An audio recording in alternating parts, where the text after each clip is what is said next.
Atos dos Apóstolos, capítulo de número 3.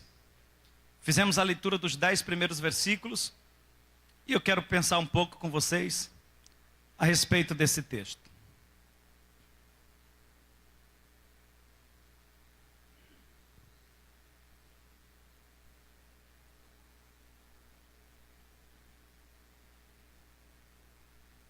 Glória a Deus.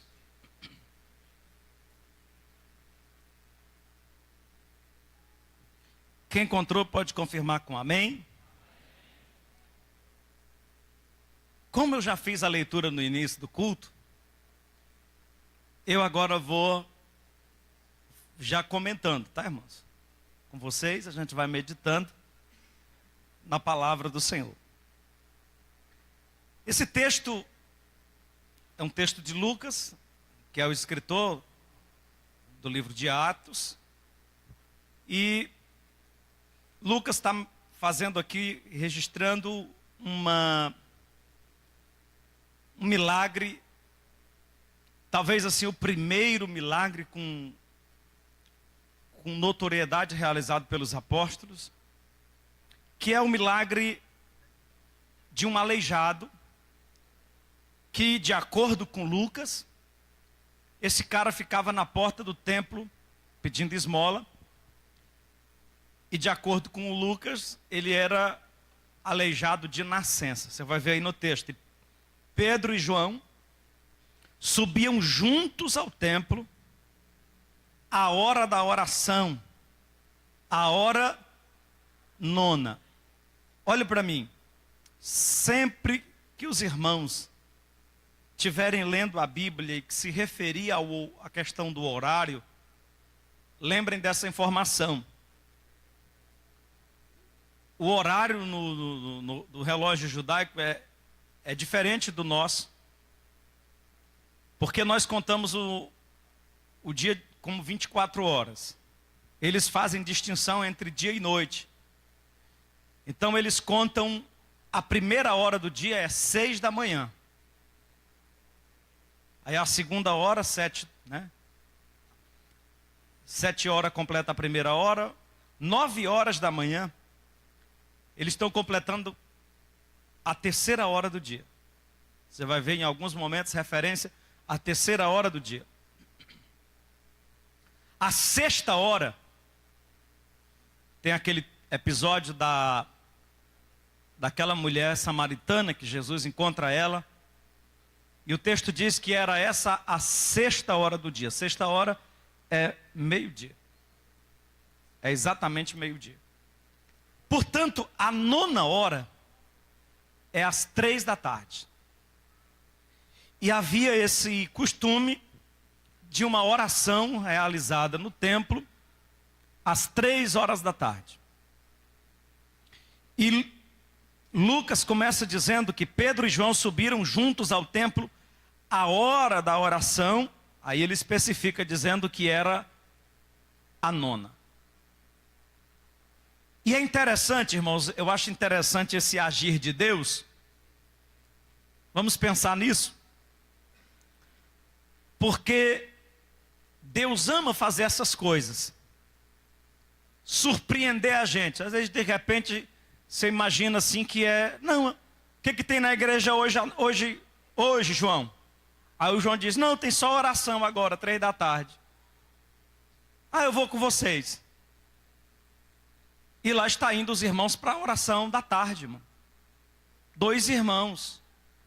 Não era uma multidão, não era um congresso. Eram 2 irmãos indo para a oração. Irmão Hermilson, às 3 da tarde. E é exatamente aí onde Deus manifesta a sua glória e o seu poder, e um grande milagre acontece. Porque para Deus realizar um milagre, irmão, não precisa de um pregador famoso. Não precisa de uma festa, não precisa de um movimento, não precisa de nada, só precisa da fé. Só precisa da fé e homens de Deus que olhem para o paralítico e digam, levante e anda. Né, irmão Valdir? 2 homens, e eles saem de casa, eles jamais, irmãos, eles imaginavam que isso poderia acontecer. Os irmãos conseguem imaginar comigo? Olha para cá. Você consegue imaginar comigo quantas pessoas perderam aquela oração naquele dia? E depois ficaram dizendo assim: se eu soubesse que Deus ia fazer isso, eu tinha ido para a oração. Dê um toque aí na pessoa perto de você e diga assim: não subestime o agir de Deus. Os irmãos creem que Deus pode fazer coisas grandes e extraordinárias na oração da manhã aqui, segunda-feira de manhã, quarta-feira de manhã, sexta-feira. 5, 6 pessoas aqui na oração. Mas para Deus fazer uma coisa grande, irmão, Ele só precisa de um homem e uma mulher de Deus que tenha fé. E pode ser qualquer um de nós aqui. Pode ser qualquer um. Pode ser um jovem desse, uma irmã dessa, que se encha de Deus e de repente a gente fica só sabendo da notícia. Fala: rapaz, Jesus fez um negócio ali, se eu soubesse. Rapaz, se eu soubesse. Então, irmãos, o conselho que eu dou para você é: nunca subestime uma reunião espiritual, seja ela qualquer que seja. Não, irmão, eu só gosto de ir no culto de domingo. Na quinta-feira eu não gosto muito de ir, não. Não subestime a reunião espiritual, porque você não sabe qual é o dia que o Senhor vai fazer um milagre. Você não sabe qual é o dia que o Senhor vai nos surpreender e fazer coisas grandes. E aí você diz assim: ô rapaz, eu não sei, se eu soubesse eu tinha ido. Vocês estão conseguindo compreender meu raciocínio? O texto diz que eles estavam indo, e lá eles encontram esse cidadão. Eu queria pensar um pouquinho com vocês sobre esse cidadão. O texto diz que ele era trazido. Ele não andava, ele era coxo. Desde o ventre. Ou seja, ele já foi gerado com deficiência. Não era aqueles aleijados, irmão, que um dia desse eu vi uma reportagem, Antônio José, de um que ele chegava cedo, ele ia caminhando para um semáforo, chegava lá, se deitava, sentava no chão, aí passava o dia sentado lá, se arrastando para lá e para cá, pedindo esmola. Quando era no final do dia, ele se levantava e ia embora. Um paralítico desse daí é fácil, você mandar ele se levantar e ir embora, basta um chicote daqueles de couro cru. No instante ele se levanta e anda. Não é não, Antônio José?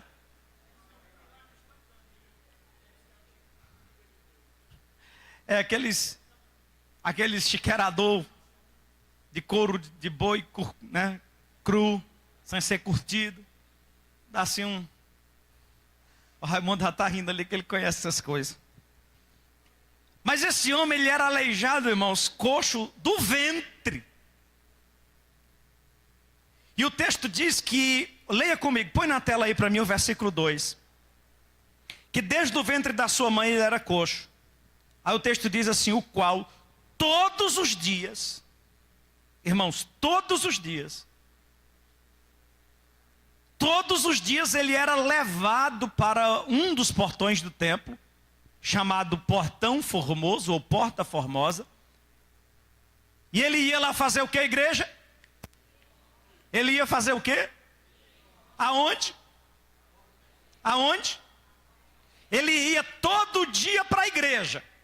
Ele ia todo dia para o templo. Mas eu quero que vocês se atentem para a motivação dele. Qual era a motivação dele? Pedir esmola. Ele ia todo dia para o templo. Pode voltar a imagem para cá. Ele ia todo dia para o templo. Mas a motivação dele não era buscar a Deus. Não era adorar a Deus. A motivação dele era pedir esmola. Essa era a motivação. E aí, meus irmãos, eu anotei aqui, meditando nessa palavra hoje à tarde, que a motivação que nos traz à casa de Deus, guarda essa frase do Espírito Santo, a motivação que nos traz à casa de Deus, ela pode determinar o nosso estado de vida. Aquele homem estava ali desde nascença, e a sua história nunca mudou. Nunca havia mudado a sua história, porque a motivação que ele tinha no coração era errada. Ele saía de casa, Netinho, para ir para o templo com a motivação errada. Ele saía de casa não alimentando na mente o seguinte: eu vou hoje ter uma experiência nova com Deus.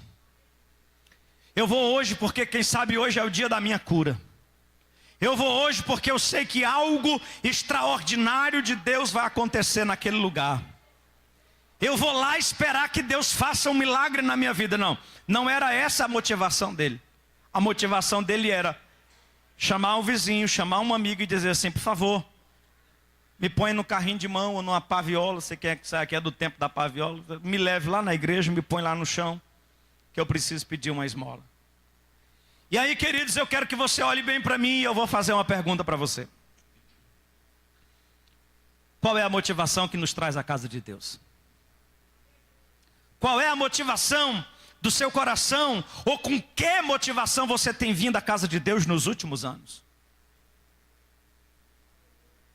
Porque a motivação que nos traz à casa de Deus, ela pode determinar o nosso estado de vida.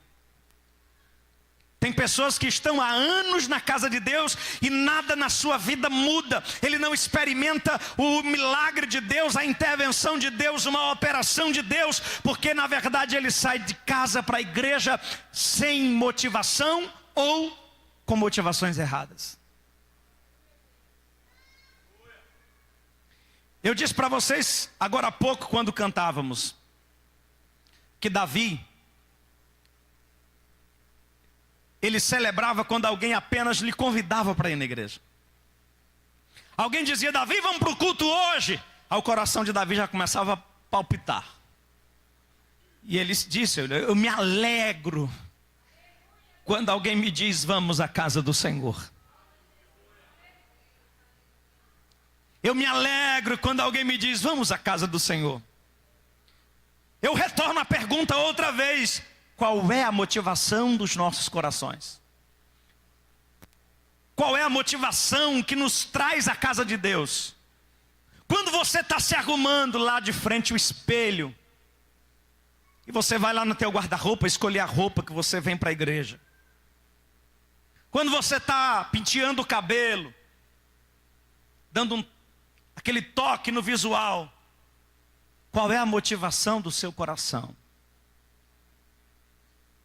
Qual é o sentimento?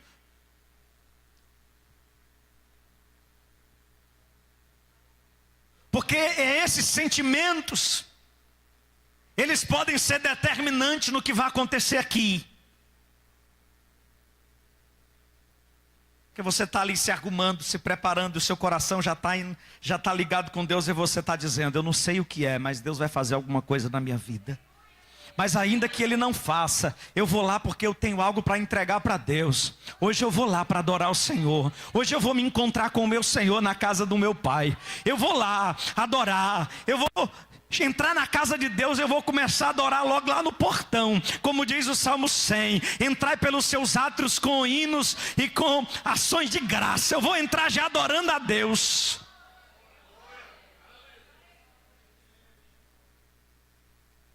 Qual é a motivação que nos traz aqui? Será que nós estamos vindo à casa de Deus porque nos habituamos a vir? Pastor, eu venho para o culto porque se eu não vir um domingo, eu me sinto todo errado, todo desconcertado. Eu já me acostumei desde criança que eu estou aqui, então todo domingo eu tenho que vir. E o propósito? E a motivação? E o que guia o nosso coração? O que guia o nosso coração? O que você sente quando você está se arrumando para ir para a igreja?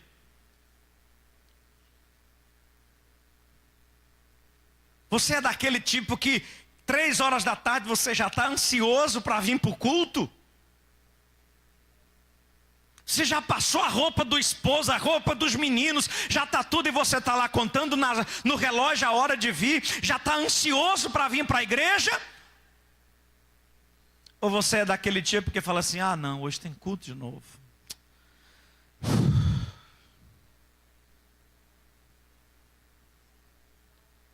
Aí você vai empurrando com a barriga, assistindo um programa, mudando de canal. Espera aí, menino, que eu vou já. Espera aí. E chegando a hora do culto, e você diz assim, sabe, eu vou porque eu tenho que ir. Aí você fica pulando de canal em canal, querendo assistir alguma coisa, olhando alguma coisa. Já está chegando a hora do culto.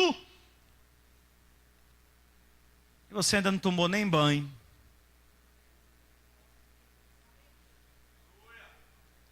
Quem é você?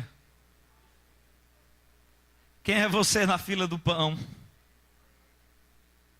Hã? Pastor, isso era bom, era para uma doutrina, porque tem irmão que não vem quinta, eu tenho que falar no domingo também.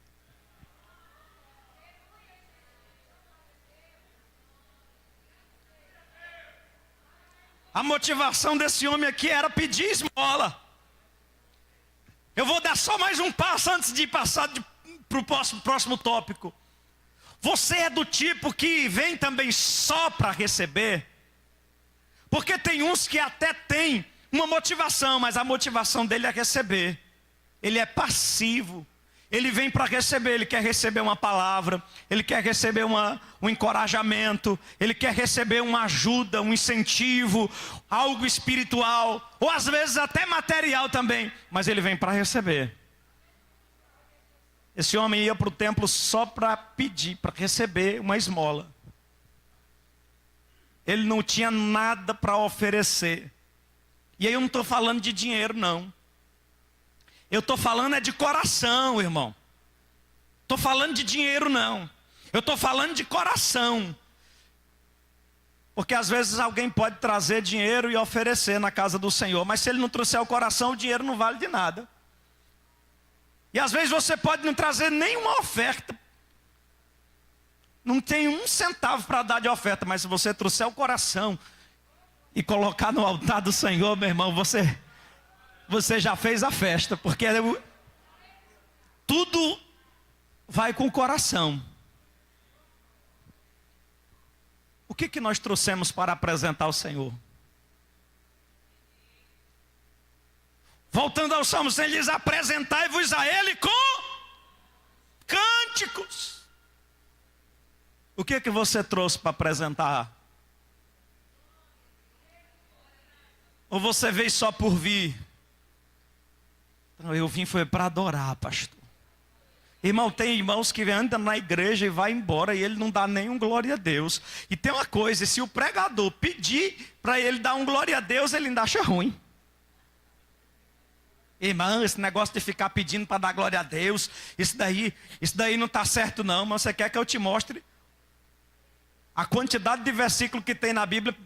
Não é pedindo não, é mandando a gente dar glória a Deus. Basta citar o Salmo 100 de novo. Celebrai com júbilo ao Senhor todos os moradores da terra, servi ao Senhor com alegria, apresentai-vos a Ele com cântico, sabei que o Senhor é Deus, foi Ele, não nós, que nos fez povo seu e ovelhas do seu pasto. Entrai por suas portas com hinos, com louvores, e em seus átrios com ações de graça.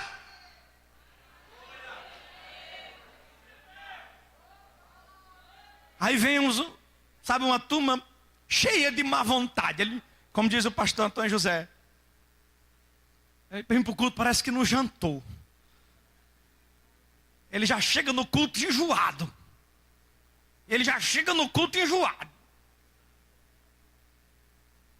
Não abre a boca, e se partir daqui de cima uma orientação para ele fazer qualquer coisa, ele se sente profundamente incomodado. E eu volto à pergunta: o que nós trouxemos para apresentar ao Senhor? O que nós trouxemos para apresentar ao Senhor? Os magos, quando foram visitar Jesus, eles já foram, e a Bíblia diz que eles já foram levando presentes. Chegaram na presença de Jesus, já foram desembrulhando os presentes e trazendo incenso, mirra, ouro. E repita, eu não estou falando de coisas materiais, eu estou falando de adoração, eu estou falando de gratidão, eu estou falando de louvor, eu estou falando de celebração, eu estou falando de júbilo, eu estou falando de adoração a Deus.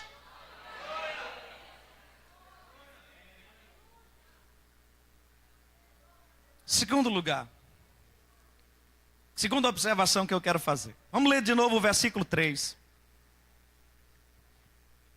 O qual, se puder colocar na tela para me ajudar. O qual, vendo a Pedro e a João, que iam entrando no templo. Eu não sei se Pedro e João eram assembleianos. Obviamente que não tinha Assembleia de Deus. Se fosse, ele estava lá de paletó e gravata. Aquela cara de que tem dinheiro e não tem, né? É pastor assembleiano, né? Ele entra assim, cabelozinho no gel, de gravata, bonitinho. Foi igual o meu, que é tudo japonês, irmão. Meus ternos. Meus ternos, irmão, Manato, é tudo japonês. É tudo da Kimidero. Aquela marca japonesa. Tem aquela marca Kimidero? Aí ele chega todo bonitinho, assim, com aquela cara de executivo. Mas não tem nada. Aí eles vão entrando. O qual, vendo a Pedro e a João, que iam entrando no templo, pediu-lhe que dessem uma esmola. Aí o versículo 4 diz assim: Pedro e João, os dois, fitando os olhos nele, dando aquela encarada, olhou assim, como diz o cearense, assim, bem no caroço dos olhos. Fitando os olhos nele, disse: olhe para nós. Está aí no texto, olha aí, ó. Olhe para nós. Aí o versículo 5 diz: e olhou para eles. Leia aí para mim, versículo 5. E olhou para eles. Qual era a expectativa dele? Pedro e João olhou e disse assim: olha para nós, rapaz, que o homem era tão destruído emotivamente, a autoestima dele era tão baixa, que nem olhar para eles ele conseguia. Deu uma esmolinha. Se olha para nós. Aí o texto diz que ele olhou para eles, esperando receber alguma coisa. E eu meditando nessa palavra, e veio uma frase ao meu coração, eu quero compartilhar com você. Que enquanto nossas expectativas estiverem centradas nos homens, nada muda na nossa vida. Bora repetir isso todo mundo junto? Diga assim: enquanto as nossas expectativas estiverem centradas nos homens, nada muda. Ele olhou para eles esperando receber deles alguma coisa. Foi preciso Pedro olhar e dizer assim: não tenho nada não. A gente vai já adiantar o versículo. É no outro, no próximo. Mas eu quero argumentar um pouquinho mais com vocês aqui. Irmãos, o que tem de gente que põe toda a sua expectativa nos homens.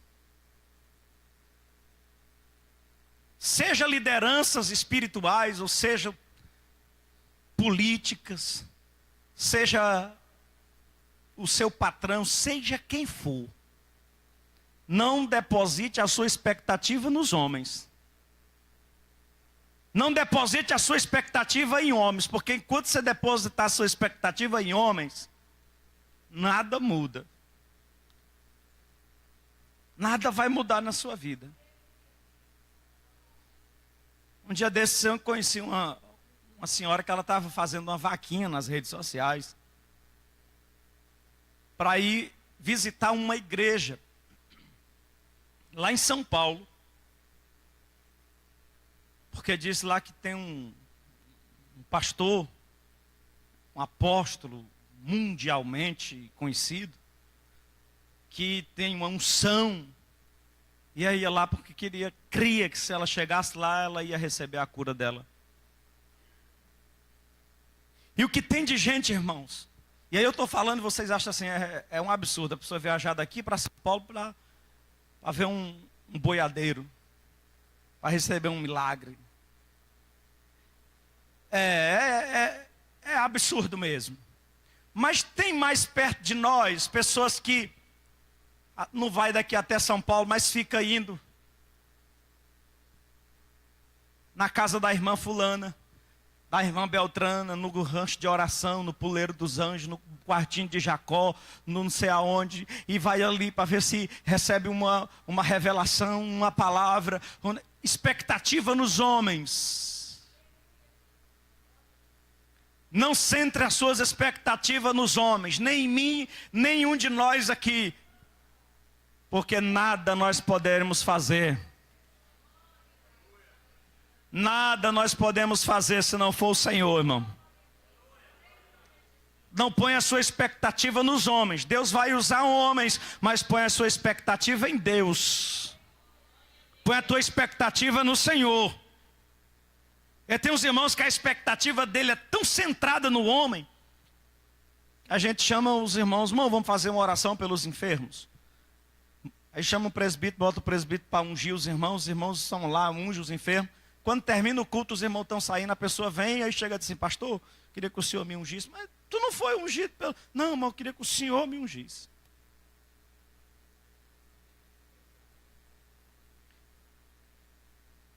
Aí se eu for ungir, eu vou invalidar a oração do presbítero que foi atrás de mim.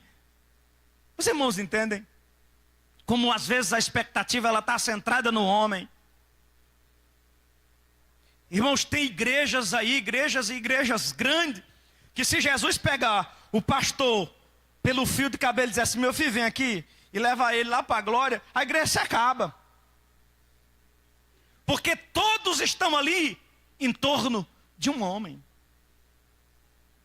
Graças a Deus que a nossa igreja, Jesus já levou um bocado, e a nossa igreja continua marchando, porque nós estamos centrados no Evangelho de Cristo Jesus. E é importante que vocês saibam que eu, pastor Antônio José e todos nós somos só um detalhe nesse processo, irmão. E a gente passa e a obra de Deus continua. Porque Deus não depende de mim nem de ninguém para fazer a sua obra. Nós somos só um detalhe na obra de Deus. Agora eu vou para o versículo seguinte. Mas eu quero ainda permanecer um pouquinho no 4. Eu tenho uma outra observação para fazer no 4. E Pedro com João, fitando os olhos nele, disse, olhe para nós. Olhe para nós. E ele levantou os olhos e olhou.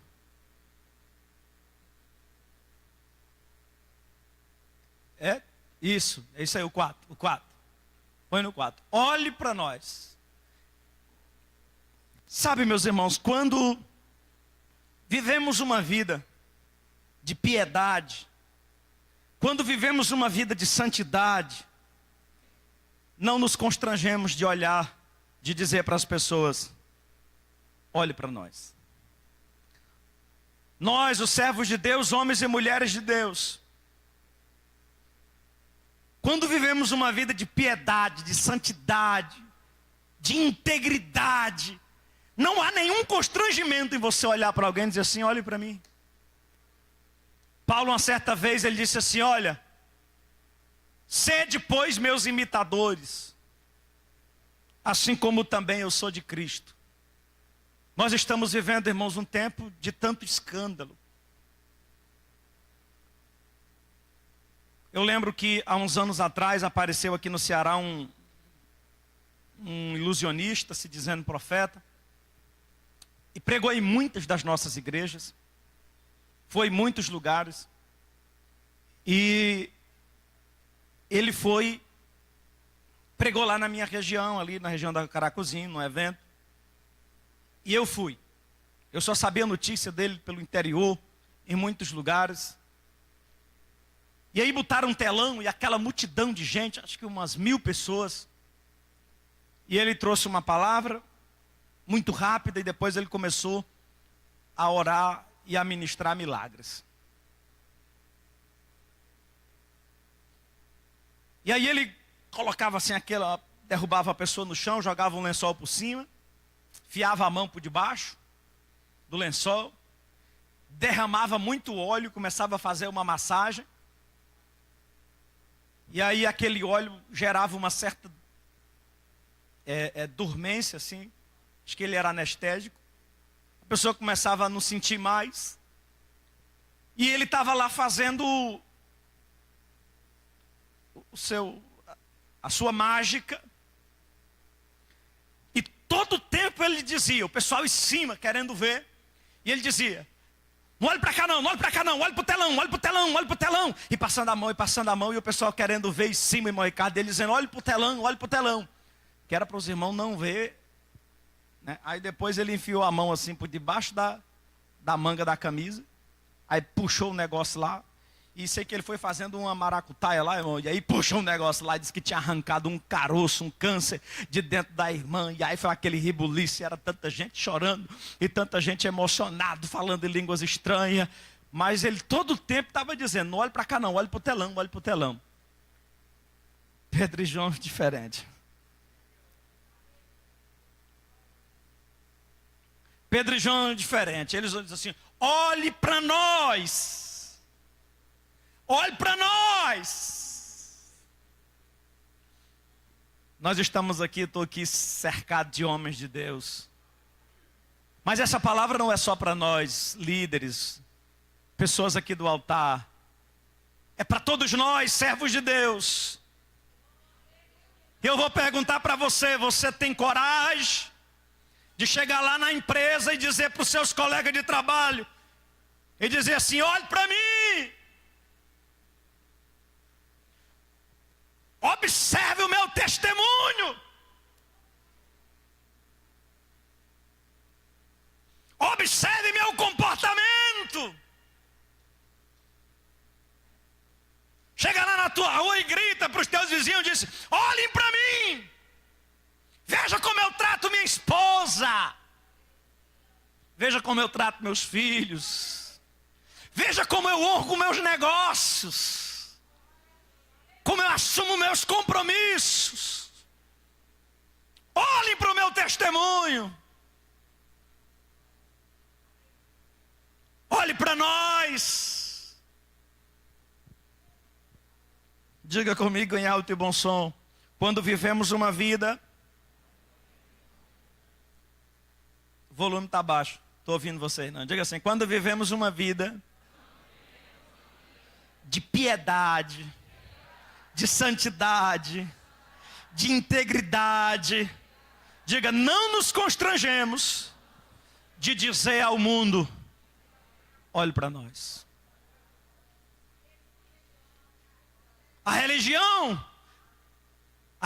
diz: faça o que eu digo, mas não faça o que eu faço.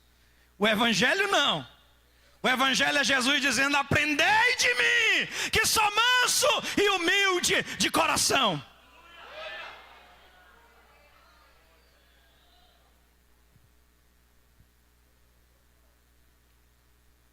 Agora nós vamos para frente. Versículo 6. E disse Pedro: não tenho prata, nem ouro,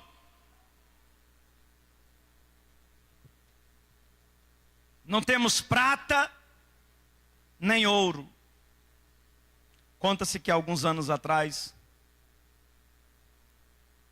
há muitos anos atrás, um padre visitou o Vaticano, e o Papa passeou com ele pelo Vaticano, mostrando as instalações, o ouro, a Basílica de São Pedro, e toda a estrutura monumental do Vaticano. Em tom de brincadeira, o Papa disse ao padre: agora nós já não podemos mais dizer como disse Pedro, não temos prata e ouro, porque agora de fato nós temos prata e ouro. E um silêncio. E o Papa perguntou para o padre, disse: que foi? Ele disse: porém está faltando o levanta e anda.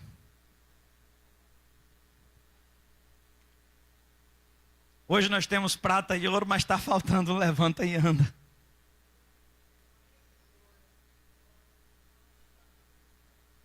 É forte. Nós não temos prata nem ouro. Aí ele diz assim: mas o que eu tenho, põe na tela aí, Bill. Mas o que eu tenho, isso te dou. Em nome de Jesus Cristo Nazareno, levanta-te e anda. Não temos prata nem ouro, mas o que eu tenho eu te dou. E o que é que Pedro tinha? Pedro tinha a autoridade de Deus, a autoridade, poder no Espírito Santo para dizer ao paralítico: levanta e anda. E eu meditando sobre isso, irmãos, eu fiquei pensando, quando nós nos conscientizarmos da nossa autoridade espiritual, realidades serão mudadas.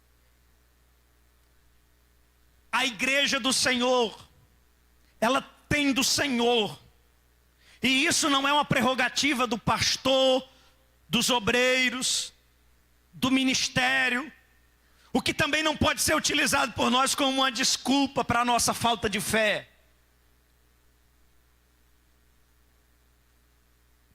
Mas isso não é uma prerrogativa exclusiva do ministério. Isso é dado à igreja do Senhor, os discípulos de Jesus. Qualquer um de vocês aqui podem, na autoridade do Espírito Santo, dizer ao paralítico: levante e anda. Você não precisa de uma consagração, você não precisa de um título, de um cargo, não, você só precisa de fé. Você só precisa se apossar, e eu também. Nós só precisamos nos apossar da autoridade que já nos foi dada. Jesus já disse para a gente, falou assim: olha, em meu nome vocês curarão os enfermos, farão prodígios e maravilhas. Essa autoridade já nos foi dada, irmãos, porém nós não tomamos posse dela. E quantas pessoas estão a mercê ao nosso redor, precisando de uma intervenção de Deus, e o Senhor nos deu autoridade para isso, mas nós não temos fé para usar. Ó igreja do Senhor, ó igreja do Senhor, nós precisamos buscar o Senhor, para que Ele aumente a nossa fé. E é interessante, irmãos, eu queria ler com vocês, porque às vezes a gente pode ser tentado a pensar, e alguns até pensam não porque são tentados, é porque foram realmente ensinados a pensar, que para a gente ser usado em milagres, você precisa viver um padrão de espiritualidade muito elevado. Precisa fazer os 21 dias de Daniel só na água. Depois fazer mais os 40 dias de Moisés só na água. Pastor, para mim, eu acho que para mim ser usado assim, milagre, fazer prodígio e maravilha, eu tenho que sair do meu trabalho, eu tenho que viver assim, quase que recluso numa montanha, só orando. Se eu disser para você que não precisa disso, veja nas palavras do próprio Pedro, vamos ler o 11 e o 12, se puder botar aí, Bill. E apegando-se o coxo, que fora curado, a Pedro e João, todo o povo correu atônito para junto deles, ao alpendre chamado de Salomão. E quando Pedro viu isto, disse ao povo: homens israelitas, por que vos maravilhais disto? Ou por que olhais tanto para nós, como se por nossa própria virtude, vou ler na tela para ver igual a vocês.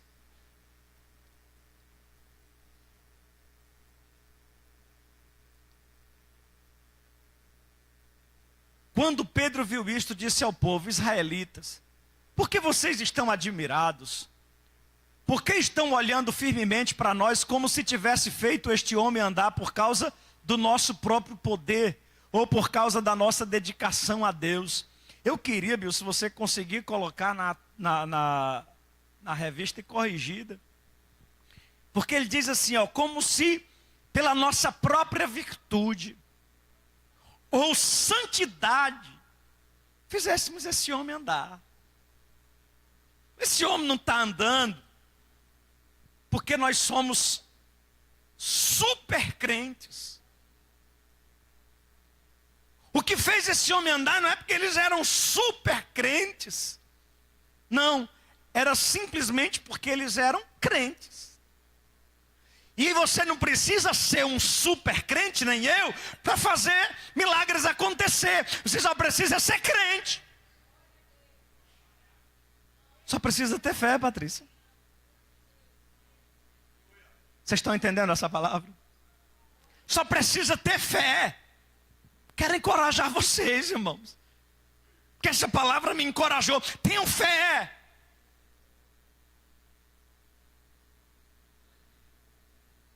Comece a ministrar na vida das pessoas.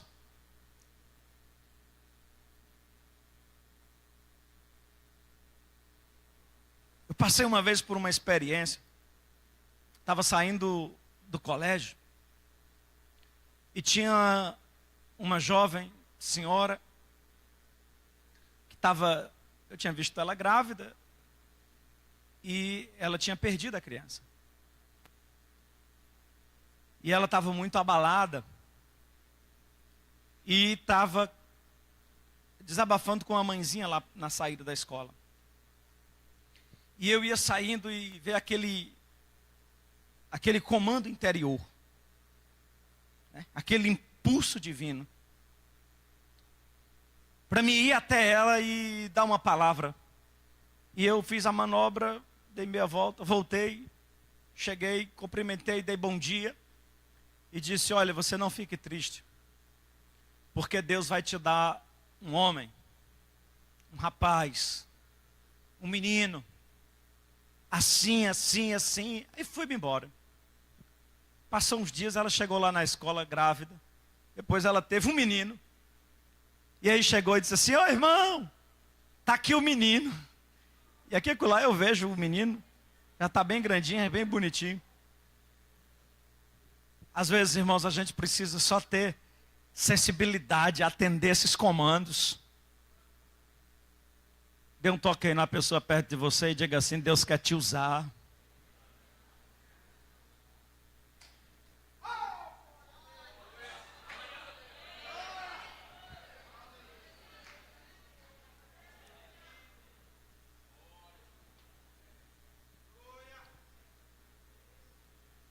Versículo 7.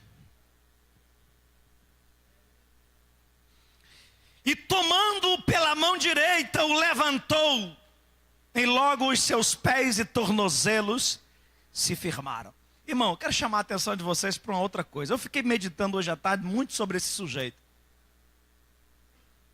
Pense comigo. Esse cara era coxo de nascença. A Bíblia não diz que ele era de nascença? O texto diz que há muitos anos ele estava lá na porta do templo, pedindo esmola. Irmão, Jesus entrou por aquela porta quantas vezes? Jesus entrou por aquela porta muitas vezes. Fez milagres em muitos lugares ali em volta. É impossível que esse homem não tivesse tomado conhecimento. Todavia, ele não teve atitude. Diferente do Bartimeu, por exemplo, que saiu foi gritando: Jesus, filho de Davi! Esse homem não tinha atitude. Ele me parece ser uma pessoa acomodada. Chegar para alguém e dizer assim: rapaz, me leve lá onde está esse homem. Eu fiquei sabendo que tem um homem aí curando muita gente. Chama ele aqui, me ajude. O homem não tinha atitude. Ele era acomodado. Olha para mim que eu vou entregar o recado. João vai chegando com o Pedro, ele nem olha para eles, pede uma esmola, ele diz assim, olhe para nós. Aí o texto diz que ele olhou. Aí Pedro diz assim, em nome de Jesus, levante e anda. O homem continuou sentado. O homem não tinha atitude. Aí o texto diz no versículo 7, que foi necessário Pedro pegar ele pela mão, para o homem se levantar. Oh, glória. Não vou mais perturbar você, me dá uma vontade de mandar você dizer para alguém, mas eu vou me conter, eu vou dizer eu mesmo. Mas irmãos, atitude, guarde isso, atitude pode ser o detalhe que falta para as coisas mudarem. Atitude pode ser o detalhe que falta para alcançarmos o nosso milagre. Que tem de gente acomodado, irmão, acomodado, esperando alguém pegar na mão para levantar. E alguns até se vitimam ainda. Eu vim encorajar você. Se levante e ande. Pastor, estou precisando de uma reviravolta na minha vida financeira. Se levante e ande. Pastor, estou pensando de montar um negócio. Se levante e ande. Não estou esperando o sinal de Deus. Deus está te dizendo, se levante e anda.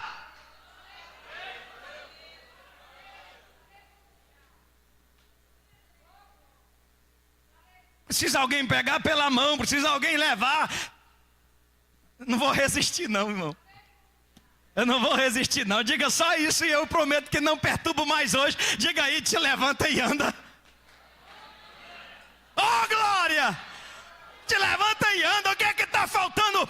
Se é só atitude, irmão, tome essa atitude.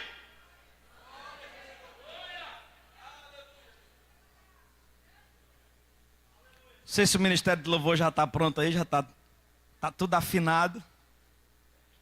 Só são 7 tópicos, irmão.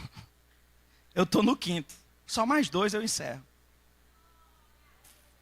Vamos para o versículo 8. O texto diz que ele, saltando, pôs-se em pé e andou. Aí o texto diz que ele andou e entrou com eles no... Andou e entrou com eles no... Aí o texto diz que ele não só andava, ele andava e saltava, louvando a Deus. Segura aí para você não dar glória a Deus antecipadamente. Que eu quero refletir com vocês, porque tem gente, irmão Ricardo, que ele faz um movimento contrário. Ele vem para a casa de Deus esperando receber uma bênção. Aí quando ele recebe a bênção, ele cadê o irmão? Cadê? Não, ele foi-se embora, está abençoado. Agora ele ficou tão feliz que ele esqueceu. Esse paralítico, ele tinha um monte de defeito. Olha que eu detonei ele hoje aqui, viu? Mas ele está nos ensinando aqui, que ele recebeu o milagre. O texto diz que ele entrou com eles no... Escute aqui. Não deixe que a bênção de Deus te afaste de Deus. A bênção, o milagre, o que Deus vai fazer na tua vida, tem que te aproximar de Deus. Veja de novo o versículo 11. Eu já li e vou ler de novo o 11. O texto diz que o paralítico, ele se apegou. O texto diz, apegando-se o coxo que fora curado. Apegando-se o coxo que fora curado a Pedro e João, virou crente. Se apegou, disse, eu sou igual a vocês, sou junto com vocês. Para onde vocês for eu vou também. Vocês vão para a oração, eu vou também. Se apegou, se irmanou com eles e não separou mais. Está entendendo? O milagre na vida dele aproximou ele de Deus. Meus irmãos, versículo de número 9. E todo o povo viu andar e louvar a Deus. Aí o texto diz no versículo 10, e conheciam-no. Não era aqueles milagres fake, não. E conheciam-no, pois era ele o que se assentava a pedir esmola à porta formosa do templo. E ficaram cheios de espantos e de assombro pelo que lhe acontecera.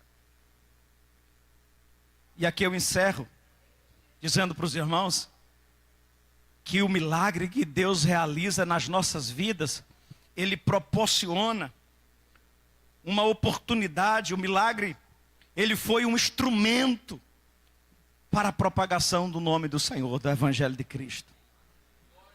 Aquilo que Deus faz na tua vida deve tornar-se um instrumento para a pregação do Evangelho. Eu não tinha anotado, irmão, mas está descendo mais um tópico aqui para fechar os 8. E eu queria que vocês ficassem de pé para dar a impressão que está terminando.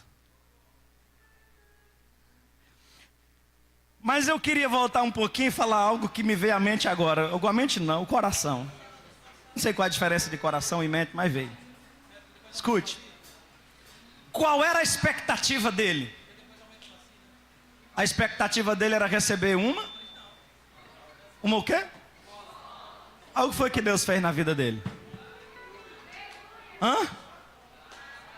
Deus fez na vida dele deu a ele a cura, a autonomia. Falou, rapaz, melhor do que uma esmola é você ter saúde. É você poder viver sua vida. Você quer levantar a mão para receber esse último tópico que Deus me trouxe aqui? Depois, se você quiser, eu te mostro aqui. Não tem nada anotado aqui, irmão. Vê quentinho agora. O que Deus vai fazer na sua vida é muito maior do que a sua expectativa. Quem crê e recebe essa palavra de Deus. O que Deus vai fazer na tua vida é muito maior do que a tua expectativa. Eu tinha dito, para que eu fui prometer isso, Tiago? Eu fui prometer que não perturbava mais os irmãos. Hoje. Acho que eu vou quebrar com minha promessa. Você tem coragem de saudar a pessoa perto de você e dizer para ele assim, Deus vai te surpreender. Seja profeta de Deus, diga, Deus vai te surpreender. Deus vai te surpreender. Dê lugar, irmão, pode dizer aí para umas 10 ou 20 pessoas, Deus vai te surpreender. Em 2024, Deus vai te surpreender.